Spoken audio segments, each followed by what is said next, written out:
Hey everyone, me Kevin here. In this video, I'd like to provide a detailed investor update. This video is not intended to be a solicitation or an announcement of the fundraise. We already did that. We did an announcement of the fundraise on the main channel. That means we do have an accredited investor, Reg D Fundraise, now open, expiring June 30th. This video is really more of an update of some of the numbers that are going on and where you could see some of this and expectations going forward. Some things I want to get out of the way really quickly because they're questions I see coming up. Share certifications for the Reg A are going to be out by March 31st.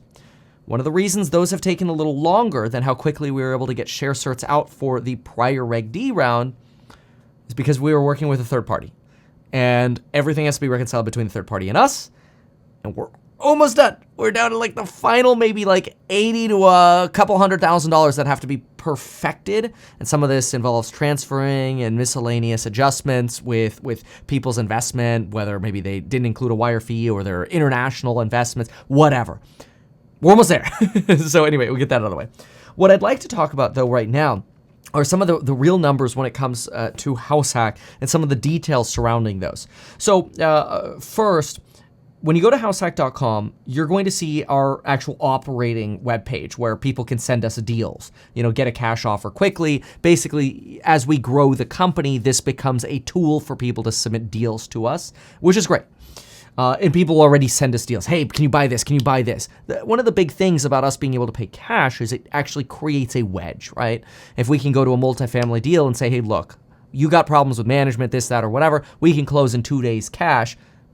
That's a big deal compared to what other people could do, whether it's 30 days, 60 days, whatever, financing issues, however. We're also much faster on inspections and so on and so forth. We're functional because A, we know what to look for, B, we've done this before. Okay, so below here, you're gonna see two buttons. You could see the new invest here, that's the new round, or exercise warrants. Remember, we called warrants, which means if you had warrants from the original Reg D, those are due. The new investment also comes with with warrants, the new Reg D. You could either click this green button or you could just go to the investors tab where you could also see the new round investors right here. All right, there you go. And this is where I wanted to chat a little bit about specifically some of these numbers. I wanted to add some clarity on this. So my goal when I started this company is trying to get about $100,000 out of each wedge deal that we do. So far, we're in 2 different states and 8 different cities. And of the single family deals that we've done, about 14 single unit deals, we'll call them, and 1 multifamily deal. So property 7 here is a multifamily deal. The property 1 through 14, basically, or 14 of them, those were single unit deals. Of the single unit deals, we're averaging about $132,000 per wedge. So as is usual, some deals are going to be $70K, some deals are going to be home runs and like $200K. That's just the way business works. My goal has always been that the average is $100,000. Now, you could look at the valuation of these properties and you could basically discount the wedge by 30%, 32%, and you'd still be at the 100K wedge, which was our original goal. So in other words, we're exceeding expectations. And the valuations that I'm using, I think, are extremely fair, but they're obviously in the future going to be subject to, when we have a mini fund, an independent board and independent appraisal and valuation. So here's how that works. The whole point of HouseHack is we can generate money with wedge deals. In this case, we think we've generated gross profits of about $4 million. That does not include treasuries income or rent. So you could add probably another $1 million because you've got roughly maybe $500K in a 6-month period of treasuries, and these are super rough, okay? And maybe, I don't know, monthly rents. Just a quick number, probably a little over $200,000 in rents. But then again, we've only been fully occupied for not the whole last 6 months, so you don't want to add too much of that in. That's why we didn't. We just wanted to keep it simple and be conservative. That $4 million of profit generated or potential profit generated through wedges is just excess value that we think we've created. So if you go buy a wedge deal, how do you get that value out? Well, you could sell, but then you have selling fees, or you could hold it and try to refinance, but nobody's refinancing today. So then you just hold it, and then the value's stuck in the property. So what we're doing is we're rolling that investment to MiniFunds. That's what we're working to do. So that way we can keep doing the wedges, because that's the point of HouseHack. HouseHack is always, we're a real estate company. That's one of our buildings, by the way. We're a real estate company that buys wedge deals, and we want to do that over and over and over and over and over again. If we spend all our money, we buy wedge deals. Cool, we made money, but then we sit around, manage the properties. It's like, okay, cool, we're getting rent, but we're not doing the highest and best that we could with HouseHack. We want to keep doing wedges. So in order to do that, we have to give the properties, basically sell the properties essentially, to investors who want predictable cash flows and real estate yield and real estate appreciation. Hopefully, right? I mean, real estate could go down in value too. That's the goal. So that way we could just, HouseHack becomes, how much money can you make with property management, basically? Reasonable property management fees we'll charge to the REIT, which is different from asset management, right? Talk about that in a moment. We don't charge any asset management, acquisition, disposition, all that stuff. And then, of course, the mini funds pay for their own expenses for the buildings, right? Which would be, repairs, insurance, property taxes, utilities, reserves, your classic Timmer, right? Taxes, insurance, maintenance, management, utilities, reserves. That's all on the mini funds. If the mini funds want to finance and leverage, they can do that, but then principal and interest expenses would be theirs. The mini funds also get depreciation, right? And we can touch on that in just a moment. The point of HouseHack is, how can we keep making the cycle happen? So yeah, there's a period of time where we go from, okay, we own real estate till we turn it into cash, and then we buy real estate again. And we do that over and over again. In time, we won't do that in lumps. It'll just be, okay, we got a new property, it's stabilized, boom, put it in the REIT. Okay, independent valuation. So you get somebody who looks at the comps and goes, okay, here are the comps. Do we agree with the valuation? And then you have an independent board of trustees who's responsible for going, our reputation is on this. Think an outside person that has a business reputation that's like, yeah, that's fair. So you have these two independent valuations, and then you're good, and then the REIT buys it. Because we want this to be win-win. It's not like you want to rip off the REIT because you don't want people to feel like, they're investing in a bad deal. Nope, nobody wants that, right? So you have to make it win-win. It has to be win-win for the HouseHack investors. It has to be win-win over here. And then people are like, okay, well, who pays for it? Well, the seller, right? When we originally bought the deal, basically the seller is selling at a discount because they're distressed. The property's a fixer-upper or whatever. That's where HouseHack's money comes from. So we think that's really exciting, because we're creating value. Like, even though the seller might be selling for a discount, we're still giving them value. We're solving their problem. Remember, one of the first deals we did was a foreclosure. And the person would have been foreclosed on within 2 or 3 days had we not been able to close cash, the 2 or 3 days before that. So that's a big deal. That helps us understand now a little bit of why it's so important that we're able to keep the cycle going. So in this example here, you could see, okay, so we've got a few properties here that the wedge was maybe just a little over 100K. But then you go over here and you could see, the wedge on this property was, this had virtually no renovation expenses here. It was literally $420. This was probably about an $80,000 wedge, which is the good buy. But some of these here, $83,000 wedge, this one didn't do as well. That's because we look at the value and we're like, the value's not higher than that. We could pretend it's 700, but it's not. So, but that's okay, because the average works out. It all works out. And then, of course, our wedge per deal is lower than 100 when you consider the multifamily. It's, might be more closer to like the, well, I don't know, whatever, we can divide it out. But the reason for that is the multifamily deal we had to do very little work on as well. It was just a really good buy, and it's like new construction. So that made sense for us. We don't want to say no to a really good deal in this multifamily case. So, but anyway, it's still a phenomenal wedge. Okay, so this gives us a little bit of an idea of how we're operating as a company, right? In order to validate these numbers and actually recognize the income, we need to get to the next phase, which is the MiniFund phase. Okay, the MiniFund phase is going to be really interesting. So the MiniFund phase, there is a way you're going to be able, we are setting this up right now, we are going to make it so that you can 1031 into MiniFunds. That basically means you can exchange into MiniFunds. Okay, why is that amazing. Well, one of the reasons that's amazing, let's go ahead and insert a page here. One of the reasons that's so incredible is you get a yield based on your non-taxed money, right? Let's say you had to sell a $2 million portfolio. So this is you right now, okay? You've got a $2 million portfolio. Maybe you fully depreciated it, okay? So let's say you have $2 million here. We'll call it fully depreciated. Well, crap. If you now go sell that, you're going to have to pay long-term capital gains taxes, presumably, of 20%, plus your state taxes.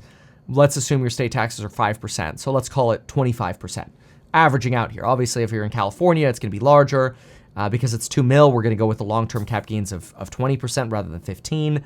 And states don't really generally have a capital gains exemption like California. You're going to pay a full 13 or whatever percent here. There's no benefit for long-term capital gains. So let's go with 25%. Okay, well, if you paid 25% in taxes, if you just sold this, you'd be investing $1.5 million. Obviously, all of this, keep in mind, talk to your tax professional. This is just generic education. This video is not designed to sell you to invest in a DST. That would be subject to a separate offering. This video is not designed to sell you on investing in HouseHack. That's subject to the Reg D offering. You could see the Reg D and read the PPM. That's the solicitation over at househack.com/2024. That's where you'll see it. Okay, so perspective. We're at $1.5 million here, and now let's say you go invest that at 4%, right? So times 4%, so that's $60,000 at 4% on a yield. That's $60,000 of basically passive income, right? So now, how does that compare to if you were able to now 1031 these houses? So you went from, it's a portfolio of houses or it's multifamily, whatever it is. What if we were able to go from this bundle right here into a mini fund? So mini fund, and we were able to do so through an exchange accommodator, which means you have to pay your exchange accommodator for your 1031. That's a cost you bear, obviously, for doing that. I don't know what they charge, a few $1,000s, or I don't know if they have a percentage in there or what, but we don't. It's not anything that has to do with us. So you 1031 into one of our mini funds. Well, now you potentially have, after your selling costs, right? Because you're obviously, let's assume this is after selling costs. When you sell real estate, you're still going to have real estate agent fees, but you would have that either way, right? So to simplify, let's just say we're getting $2 million out after selling costs. So you either then have 15 after taxes, 1,500,000, so 1.5 million, or you have the 2 million. Now you go 2 million on 4%. Well, you're at $80,000, right? So at 4%, that's great. So you're making an extra $20,000 potentially here of passive income by not paying taxes. Now, if you sell the mini fund, you're going to pay taxes. All right, so keep that in mind. What the shares of the mini fund, whatever structure it is, after you 1031 into it, if you sell it, you'll pay taxes. And you can't 1031 back into real estate. So this is really for somebody who's got gains in real estate that is tired of dealing with tenants and toilets. It's like, please, let somebody else do this for me. Now, something else that's really interesting about this is a separate topic, but something else that's really interesting about how cool mini funds are is that let's say you have a 5% yield on a money market account, okay? And let's say you put $100,000 in. Okay, well, that would be $5,000. Well, now you're going to have to pay ordinary income taxes, let's say 37% on that $5,000. So we're going to take off 37%. So we're going to go 5,000 times 0.63. That would be, you'd be left with about $3,150 of essentially after-tax passive income, right? Okay. Well, what if you now invested into, let's just say a 4% yield. We're going to call it, this is just an example of what a mini fund could look like. A REIT with full depreciation, because the investor gets a depreciation benefit. Full depreciation, so REIT with full depreciation in excess of NOI, Okay, so we're depreciating away our NOI. All right, well now your dividend yield on the REIT, rather than being taxed at ordinary income, is actually a return of invested capital. So it's taxed at usually the capital gains dividend yield or a qualified dividend yield. And this doesn't even talk about the 20% business deduction, which is another thing that REITs can get. It's just a straight comparison between money market and REIT. Okay, so we get a 4% yield. We're at $4,000. But now we're going to take off 20%. So we're going to take off, we'll go ahead and draw it as minus 20%, because this is a separate class of dividend distribution that's been fully distributed or fully depreciated. Well, minus 20%, we can do this in our head, you're left with $3,200. So look at that. There is a way a mini fund could yield more than a money market despite having a lower nominal yield. The nominal yield on the REIT might be 4% when it's structured correctly with depreciation, accelerated depreciation, whatever. We do all of that, obviously, versus a 5% money market yield. And on top of this, what does the REIT have that the money market doesn't have, potentially? Plus appreciation, which that appreciation is basically an inflation hedge. Real estate is generally considered an inflation hedge. So wait a minute, you net more despite a lower nominal yield, and you get appreciation. That's just an example of, like, I mean, you not only taxes make more sense, make this make more sense, the mini fund, but then also the fact that you can 1031 in. If you want to 1031 in, by the way, email us, okay? ir@househack.com. Here's how much I got. Here's how much I'm thinking about 1031ing. You know, that takes time. That's not quick. It's not like you just, wire your house over, okay? That doesn't work. Y'all know this if you're in that world. ir@househack.com. That's something we just have to manually walk you through that. And we handle that for you. So anyway, that's crazy. Like, the tax hacks of real estate investing because of depreciation and the 1031 ability and and these other aspects. Amazing. So really what you have is you have a really amazing product in MiniFunds. So HouseHack creates MiniFunds. HouseHack is this MiniFund creation machine and wedge deal machine and property management machine that owns assets, either cash or real estate, right? Like, we take our cash, we buy real estate. And then when it's time to roll the real estate, we just go buy more real estate. So an investment in HouseHack is still backed by cash and assets like real estate. But now what we're able to do, I mean, HouseHack's going to pay taxes, right? So HouseHack is going to pay, like, if we realize these $4 million, we're going to pay taxes on that. And we'll pay taxes at the corporate tax rate. So, whatever, 21% or whatever. But that's okay. It's okay to pay taxes because we're making money. That's okay. But for the REIT investor, there's some, or the mini fund investor, because there are different structures. It's not only REIT. You can do partnerships, DSTs, REIT. There's so many different things. It gets complicated. I'm trying to simplify in this video. How's that going to pay taxes? But again, that is fine. We'll pay taxes at the corporate tax rate and then reinvest and keep doing cycles.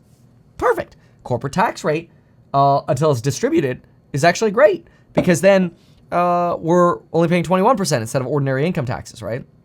Now, if HouseHack itself ever pays dividends, which is not the intention, but if it ever does because we're just rolling in cash or whatever, then, well, we could also do a stock buyback. But let's say we did a dividend, because we've already paid taxes, that would be a qualified dividend as well. Should be. Taxes, I just want to be very, very clear here. I'm not a tax dude, I'm a finance dude, and I'm a real estate dude. So verify this stuff with your CPA, your tax lawyer. Anything here could be wrong. The point of this video is for education for investors. I really want to make sure that, well, first of all, I read your questions. And when you ask questions, I want you to have confidence that we're looking at those questions. We're going, okay, how can we answer these questions to make sure that people are getting the proper explanation of what's going on? So, for example, that's why I mentioned the clarification that you're still investing in real estate in HouseHack. It's just you're also investing in a system, this cycle, this property management. But if you just wanted strictly real estate and cash flow, that's more of a mini fund thing. Okay, so what else? Okay, so we've covered, this is a good question too. Updated financials. We are in an audit right now. DB McKinnon is doing our audit. I think we're getting audited all the way through December 31st, but we can't finish the audit until we have our Reg A share certs done. So that's why there's so much pressure on getting that done. So that way we can issue those share certificates, because that was a fundraise last year. Then we can finish the audit. Then we release the audit. That'll only show financials going through December 31 though. So it'll show some property acquisitions, but it's not really, we didn't really rent anything out until January. So there won't be rental income. There's no indication of, oh, look, the properties are now worth this much more. That doesn't come in that audit. That comes in the MiniFund world. So there's a limit to how useful I think those are going to be, but it'll all be audited, which the usefulness of that is you want to look at that audit and go, have we been getting screwed on expenses? Are people embezzling money here? And the answer is no. And you want an auditor that certifies to that. That goes, look, we looked at the receipts. Like, these receipts make sense. Like when Kevin says $750 to spend at Lowe's, it's actually going into HouseHack stuff. Okay, so that's a good question. ADUs, I want to be clear, we are probably going to dabble in, but we don't want to become an ADU company. Mostly because there are endless opportunities, but at this point, I have to keep the company constrained in a way that makes sure we focus on A, where the biggest profit is, and B, we don't grow too quickly. I don't want to be here going, yeah, we do ADUs in Florida and opportunity zones in Kansas and wedges in Salt Lake. We're like, yes, those are all possible, but we need to grow into that. We're not at that level yet. We need to grow up to that level. So the opportunities are endless, but reaching for too many opportunities at one time can lead you to fall off the cliff. So we don't want to do that. Was another question that came up.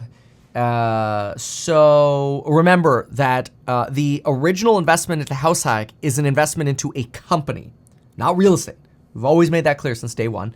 But I think that's actually better for the investors. Like the value generation potential at HouseHack, in my opinion, is much greater with this system we're creating. Let's see here. Oh, a lot of people are calling me about institutions wanting this. So that's a big deal. Like institutions might come to us and say, we want our own version of a mini fund. Can you do it for us? That's a huge potential opportunity in the future. And so we're very excited about that. And also that's longer term. Like we'll create, what I like to say is start with creating one track record and then expand from there. Very important. Don't expand too fast. Okay, what else? So, the video. Yeah, the video that we posted I think is very useful. There is more of an explanation if you haven't yet watched this video. It explains mini funds a little bit more. I use another analogy. So these are things that you might consider watching. Obviously, read the new PPM. That's the new Reg D. We talked about this spreadsheet, which is great. These are all properties that we've actually, that we own. These are all pictures of properties that we own. So no more generic pictures or whatever. There were some questions about this. The minimum investment for the new round is $40K. You have to be accredited. So you have to go to Invest Ready and get your letter. We don't actually expect that, like the whole point is not for people to go to this and be like, oh my gosh, I've sent all my money right now. Like, take your time, get your Invest Ready letter, think about this, read the PPM, like see if you want to be a part of this, right? Okay. If you invest more than $100,000 into the HouseHack Reg D, you get warrants for 50% of your investment that can't be called until January of 2026. So it's at minimum kind of like a free additional call option that's not callable until after 2026. But there's the risk that we may never call it. But it would maintain that valuation in the event we do. Keep in mind, we did call warrants from the first round. Here's some before and afters. These are kind of cool just because they're Matterports that you can kind of explore yourself. And so you can see, okay, yeah, like what are we buying versus what does it look like afterwards, which is kind of cool, I think. You know, I like that. So you can see a little bit of some of the work before and afters. Again, you can see the nasty floor, clean floor, simple. Okay, cool. So what else here? Next phase, MiniFunds. There's a lot of information here just sort of described in text, which we've talked about before.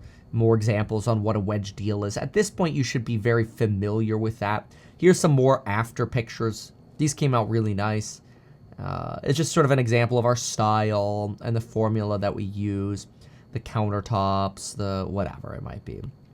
And so, again, you can kind of scroll around here, learn about this. Some people were asking, okay, so Kevin, what's the moat at HouseHack? And I thought my reply was very real, and it's a pain in the ass. That's the moat. There's the pain in the PETA factor. So scaling property management is hard.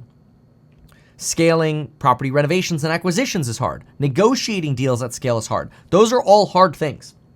And I want to be clear because I don't think this was clear as well. That's partially my fault because we've been a little back and forth on how we want to do this one particular thing. So keep this in mind when you're understanding company expenses. So on one hand, you have property expenses.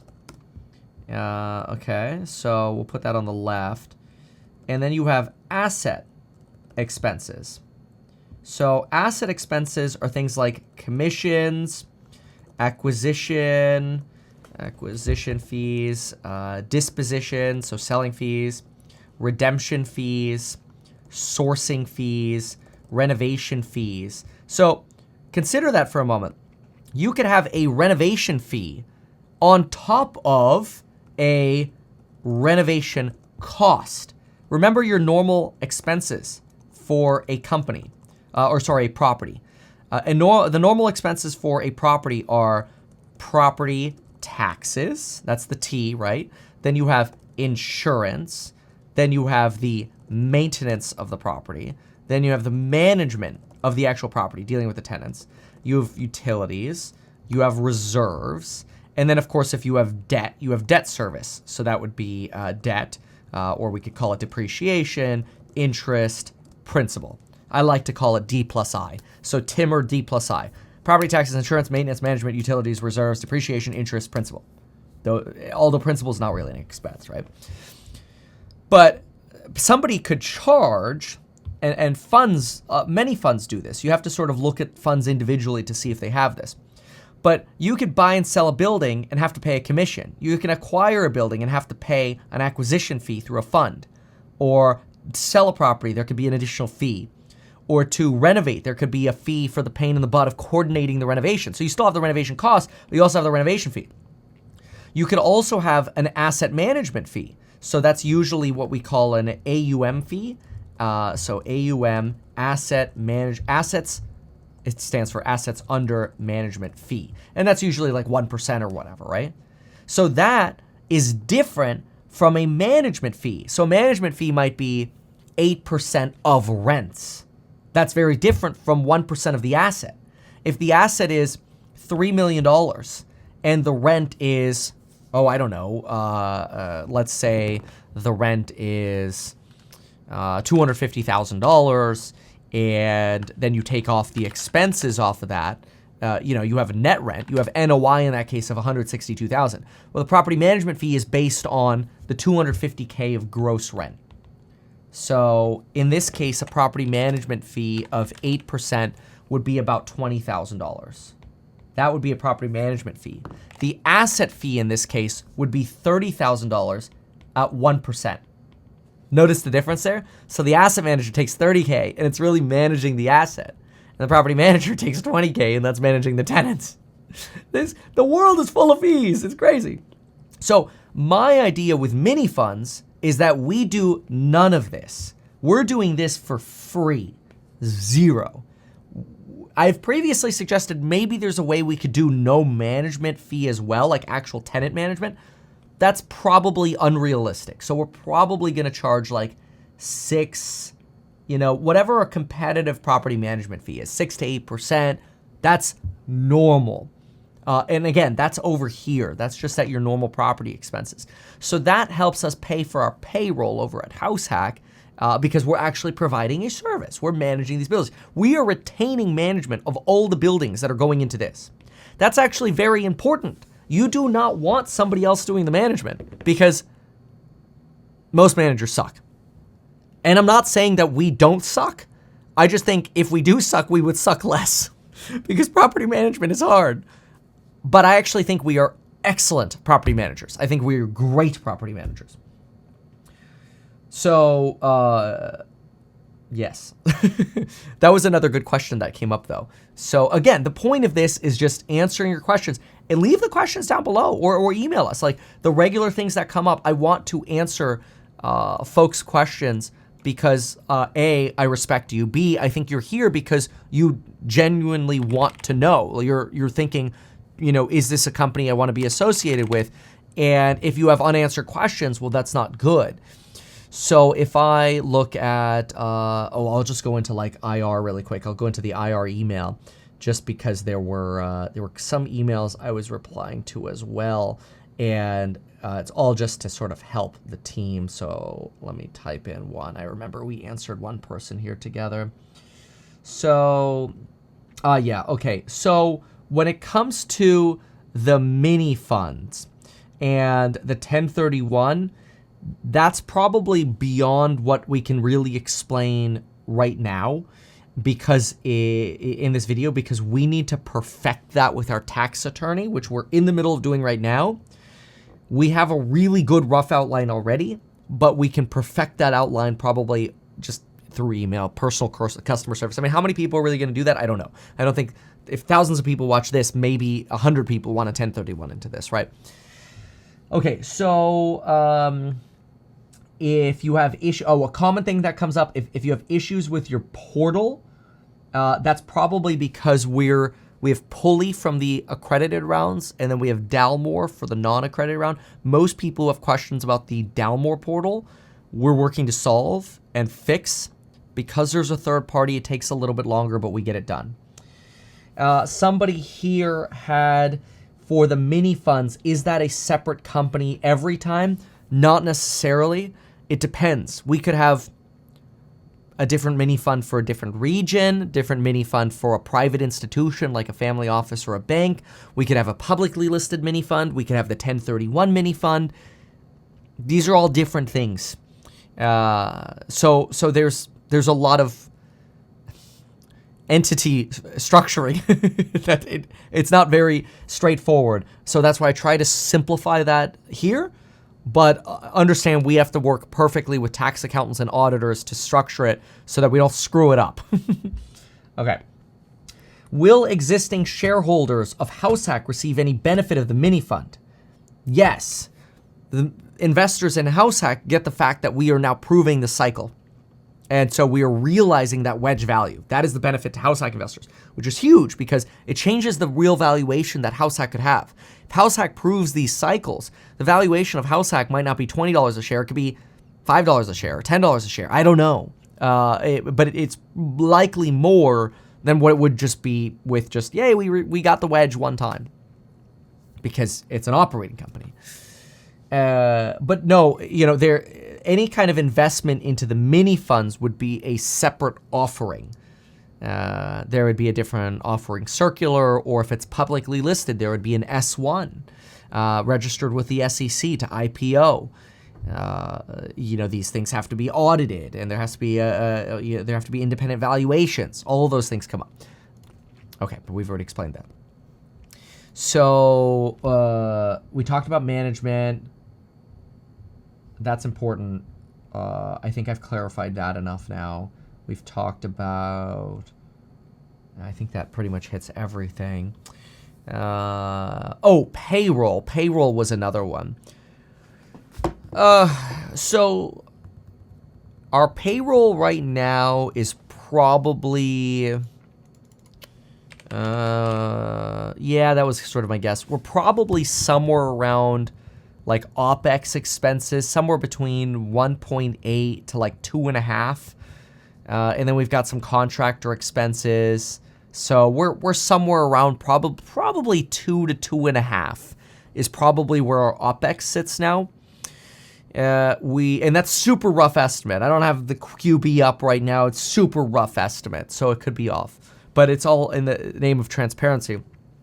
That's why I think if we do our first 6-month cycle at, 4 mil plus treasury income, plus rental income, plus whatever else we do with future deals, net expenses, I think we'll be net income positive this year. But I don't know. What if nobody buys the MiniFunds? Then we're sitting on unrealized value, right? But I think the MiniFunds are such a good deal that I'm not so worried about that. But as far as actual net income, I think we'll be net income positive. The payroll expenses that we have now, I think, are too high for the properties we have now. But that's by design. We have, 50 units or something. That's very low. But we have the foundations. I mean, you don't need an in-house attorney for 50 units. You don't need 4 underwriters and 3 property managers or whatever for 50 units. What we have staff-wise is a group that is trained and every day learning more at becoming better at what they're doing to basically be able to do 3 to 4 cycles a year at larger values to where, we're going to be going from 50 units, we think, to hundreds of units very quickly. And we could scale that with these people that we have. So I look at it as like, you build the car factory, the first car you run, off the line, the costs associated with that car are astronomical because you spend $1 billion on a factory. And you manufacture one car, well, you just spent $1 billion to make that one car. But now you make 2 cars, you spent $500 million per car. You make 4 cars, you spent $250 million per car. This is just scale. And so you had to build the company. And so now we're on that part of the cost curve of buttering out the expenses as we grow the units. So that should be a transparent answer to that question that came up. I still haven't been paid. There are, when we talk about this, there are reimbursements that are made for office expenses because I own the property that the company operates out of, right? So of course, but based on at least the amount of money that I've put into HouseHack in terms of whether it was infrastructure building or office expenses to actually establish the office, or the payroll that I paid for HouseHack out of my own pocket, before we were operating, and HouseHack was paying that payroll because HouseHack didn't start paying payroll until the second half of last year. But we had people on payroll for the first half of last year that were learning. Well, I paid that, right? I'm negative, okay? Like, when you balance that all out, I'm negative. There's no doubt about that. So my vision is we need to increase the valuation of HouseHack so much that in the future when I start getting compensated, it's like tiny compared to what we're doing with the company. That's the goal. I don't know. We have no compensation plans. There's no stock comp plan. There's no compensation plan for Kevin. I feel like I'm just throwing money at these babies. That's the way I feel about it. Is the startup is my baby. I'm throwing whatever I can at it. My efforts, I'm not posting as many YouTube videos as I could on the main channel because this is hard work. The HouseHack video updates, the negotiations, the going to properties, the flying to properties.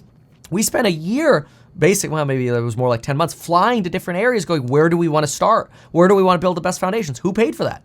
Well, I paid for the travel, most of it.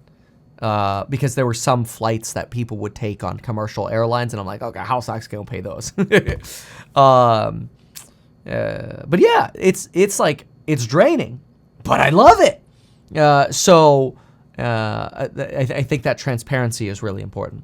And the only, like, you would have to be mad to do that, to think, oh, HouseHack's going to buy $50 million of real estate and stop. Well, it would be stupid. Why would we travel all over the place? Why would we build such a big staff of trained people and the systems? We're not building for 50 million of real estate. We're building for billions of dollars of real estate. That's what we're building for. So when we're building for billions of dollars of real estate, of course. But the fact that we might, if the cycles work out, be net profitable this year is mind-blowing. And it's because we've done good deals. It's because we've bought really good deals. They're financing this what will hopefully be, knock on wood, exponential growth. So that's pretty exciting. Let's see here. The non-accredited investor question comes up a lot. We're probably not going to do another non-accredited round at this time because it's, very challenging and it's extremely expensive. You have to operate with a broker-dealer to do a non-accredited round. With a Reg D, I can sell shares to you. Well, HouseHack can sell shares to you directly, right? I haven't sold any of my shares. HouseHack can sell shares to you directly with a Reg D offering. With a Reg A, it has to be done through a broker-dealer. Now, I am becoming a broker-dealer, but I'm not a broker-dealer yet. It probably won't be a broker-dealer for like 5 months. But then there's also an issue because there are conflict rules. Like, even if I had a second company that was a broker-dealer, I don't know that my own broker-dealer could orchestrate a fundraise for HouseHack. There might be a way, but it would be involved with a lot more auditing. That doesn't really matter right now. It's not where we are right now anyway.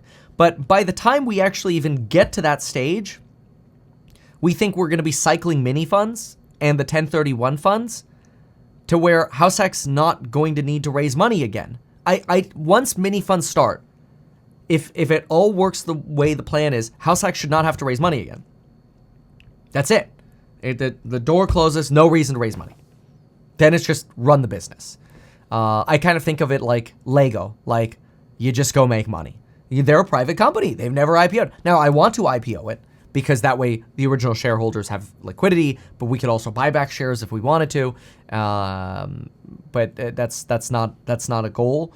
Some people want share buybacks because, it increases the value of what's left theoretically. But it does take from cash. Anyway, that's all a different topic. But some people have suggested that. And it's like, well, all the options open up, right? When a company grows and actually grows its valuations, you can do share distributions, stock dividends, cash dividends, whatever. Those are all things down the road. Let's just get past phase 2 first. But my point is, we get phase 2 rolling. What's the point of raising money again here? We just need to keep cycling MiniFunds because we're making enough money from the wedges. We're raising money from the wedges. We don't need to raise money from anybody else. The reason we're raising money again now is to make sure that we can qualify for minimum listing standards with the New York Stock Exchange or NASDAQ. Based on our warrant calls and our projections, that should not be a problem. But it's good to buffer that. So that's why we're fundraising now. That was another question that came up. Why fundraise now? That's why. After phase 2, probably don't have to anymore. Let's see. I want to sell my 2 condos and invest in HouseHack. Can I do that without paying taxes? I know you know. That's a funny comment. Yes. You have to do a 1031 exchange. They have to be investment properties. You have to confirm this with the CPA. And then you can invest into MiniFunds, not into HouseHack, into MiniFunds. So I guess the question there was, can I invest into HouseHack? The answer to that is no. Can you invest in the MiniFunds? Yes. You can't turn 1031 into HouseHack. Okay, we answered that. I thought this was nice. I wrote, somebody goes, what's your moat? And I did the PETA comment, and then I said acquisitions, management, tenants, negotiations, etc. Somebody replies, not to mention the mythology, several other companies have proven they can't scale real estate. Kevin's wedge approach, if he can scale it, will put HouseHack above those simply acquiring as much real estate as possible. That's the goal, exactly. Our idea is not just acquire real estate, it's acquire good real estate, high quality real estate. Oh, that's the other thing right now. The real estate we're buying, this is like premium crap. This is expensive stuff. And like we're doing wedge deals on really good quality stuff right now, in my opinion. This is good quality stuff. This is stuff that I am grateful to own right now, and I will put my own money into the mini funds because I want these, you know? And we expect to continue with this quality. And in the future, as we scale funds, maybe we'll do different, you know, quality levels or whatever, which might come with higher caps, but higher caps can come with higher risks, right? Yeah. I think that's a very thorough, complete update. So yes, the Reg D is live. It expires June 30th. We could close it before, but I don't think I want to. I think June 30th is reasonable. I just want to be very transparent. That means you don't have pressure, but if you want to diversify from the crazy stock market or whatever, here's an opportunity to do so. You want a 1031, email us, ir@househack.com. Other questions, ir@househack.com. Read the prospectus. Well, there you go. Got more questions? Ask them below. I'll make another video. Thank you so much. Goodbye. Why not advertise these things that you told us here? I feel like nobody else knows about this. We'll try a little advertising and see how it goes. Congratulations, man. You have done so much. People love you. People look up to you. Kevin Paffrath there, financial analyst and YouTuber. Meet Kevin. Always great to get your take. Even though I'm a licensed financial advisor, real estate broker, and becoming a stockbroker, this video is neither personalized financial advice nor real estate advice for you. It is not tax, legal, or otherwise personalized advice tailored to you. This video provides generalized perspective, information, and commentary. Any third-party content I show should not be deemed endorsed by me. This video is not and shall never be deemed reasonably sufficient information for the purpose of evaluating a security or investment decision. Any links or promoted products are either paid affiliations or products or services which we may benefit from. I personally operate an actively managed ETF and hold long positions in various securities, potentially including those mentioned in this video. However, I have no relationship to any issuers other than HouseHack, nor am I presently acting as a market maker.